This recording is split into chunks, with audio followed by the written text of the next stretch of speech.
আজকে আমরা আসলে যে বিষয়টা দেখব সেটা হচ্ছে কীভাবে করে একটা আর্টিকেলকে গুগল ট্রান্সলেটরের মাধ্যমে ইউনিক করা যায়। আর তো আসলে কীভাবে ট্রান্সলেট করতে হয় সেটা আমরা দেখে ফেলি। প্রথমে আমি এখানে আমাদের ব্রাউজারে গেলাম, ব্রাউজার থেকে আমি এখানে গুগল আসলাম। অর্থাৎ আমি এসইওর উপরে একটা আর্টিকেল রাইট করব, বা অফ পেজ এসইও অথবা অন পেজ এসইও, যে কোনো একটা টপিক্সের উপরে। আমি এখানে লিখলাম যে অন পেজ এসইও, মানে এটার উপরে আমি একটা আর্টিকেল রাইট করব, অন পেজ এসইও। তো এখন এই আর্টিকেলটা যদি আমি ইউনিক করতে যাই বা কোনো বায়ার যদি আমাকে কাজটা দিয়ে থাকে, তো সেটা আসলে আমি কীভাবে করব। আসলে যারা যারা আর্টিকেল রাইট করে ওইখানের আসলে 70% থেকে 80%ই এই কাজটা করে থাকে, যে আসলে তারা অন্যদের আর্টিকেলকে মডিফাই করে দেন, তাদের নিজেদের আর্টিকেল হিসেবে চালিয়ে নেয়। তো আসলে আমরা দেখিনি তাহলে কীভাবে করে করতে হয় কাজটা। তো আমি এখানে প্রথমে অন পেজ এসইও লিখলাম। অন পেজ এসইও লেখার পরে আমি একটা কাজ করব, সেটা হচ্ছে এই অন পেজ এসইওকে আমি ট্রান্সলেট করে নেব। তো ট্রান্সলেট কীভাবে করতে দেখি, আমরা এখানে গুগলের translate.google.com আসলাম। তো আসার পরে এখানে আমি অন পেজ এসইটা কপি করলাম। তো কপি করার পরে আমি সেটা এখানে ট্রান্সলেটের মধ্যে পেস্ট করলাম। করার পরে এখানে আমি ল্যাঙ্গুয়েজটা সিলেক্ট করে দিই, যে সেটা আমার ইংলিশে আছে। এখন এখানে আমি এটা সিলেক্ট করলাম, করার পরে এখান থেকে আমি এখানে ল্যাঙ্গুয়েজটা ইংলিশ করে দিলাম। আর ইংলিশ থেকে সেটা আমার ট্রান্সলেট হয়ে আসবে। এখানে আমি ধরে নিলাম যে আমার এটা চাইনিজে ট্রান্সলেট হয়ে আসবে। এখন আসলে তারা এভাবে করে নিয়ে নিছে। তো এখন আমি এইখান থেকে এইটা আমি কপি করব। এটা কপি করার পরে কপি করার পরে গুগলে গিয়ে এটা দিয়ে সার্চ দেবো। তো আমি যে ট্রান্সলেট করলাম সেটা দিয়ে সার্চ দিলাম। তারপরে এখন আসলে যে সাইটগুলো আসবে সেগুলো হবে চাইনিজ সাইট, এখন আর ইংলিশ সাইটগুলো আসতেছে না। আমি এইখান থেকে একটা পেজে গেলাম, তারপর দেন আরেকটা পেজে গেলাম, এখান থেকে আরেকটা পেজে গেলাম, এখান থেকে 4-5টা পেজে গিয়ে আমি ওইখান থেকে কিছু আর্টিকেল কপি করে নেব। তো ওই আর্টিকেলটা আবার আমি ট্রান্সলেটরে এসে ট্রান্সলেট করে নিব। তো আসলে আপনারা বুঝতে পারছেন ইতিমধ্যে বিষয়টা।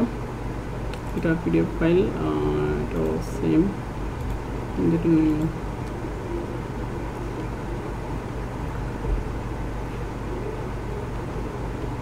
তো ধরেন আমি এখান থেকে এই বিষয়টা আমি এখান থেকে কপি করব, যে আমার এখান থেকে স্টার্ট করে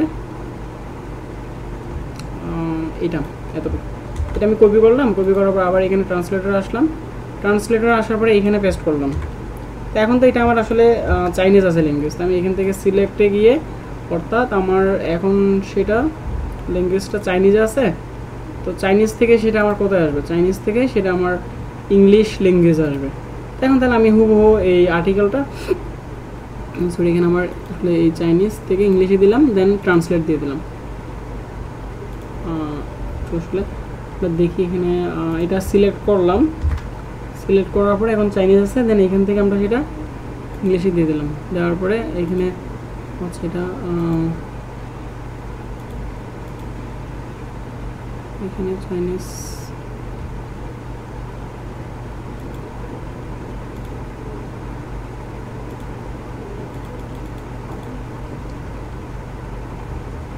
হ্যাঁ এখন আসলে ঠিক আছে, একটু টাইম নিচ্ছে আসলে।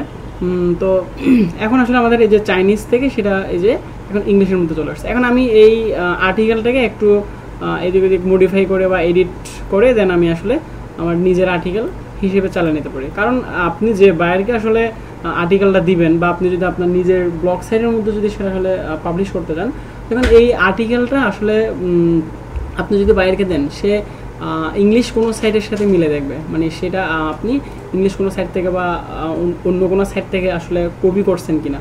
তো সে যখন আসলে সেটা মিলেতে যায়, তো এখন যেহেতু আপনি এটা আসলে চাইনিজ কোনো একটা সাইট থেকে কপি করে নিছেন, তো এটা আসলে আর সার্চ ইঞ্জিনের বা বাইরের বুঝার ওয়ে থাকে না, যে আপনি সেটা আসলে কপি পেস্ট করে নিয়েছেন, সেটা আসলে বুঝার ওয়ে থাকে না, কারণ আপনি আসলে ল্যাঙ্গুয়েজটা চেঞ্জ করে দিয়েছেন। তো এইভাবে আসলে একটা আর্টিকেলকে ইউনিক করে নিতে হয়, এবং সেটা নিজের ব্লগ এবং বাইরেটা আসলে দেওয়া যায়। তো আজকে আমরা এই পর্যন্ত শেষ করি। আশা করি আপনারা বিষয়টা বুঝতে পারছেন এবং এটা কাজে লাগাতে পারবেন। ধন্যবাদ সবাইকে।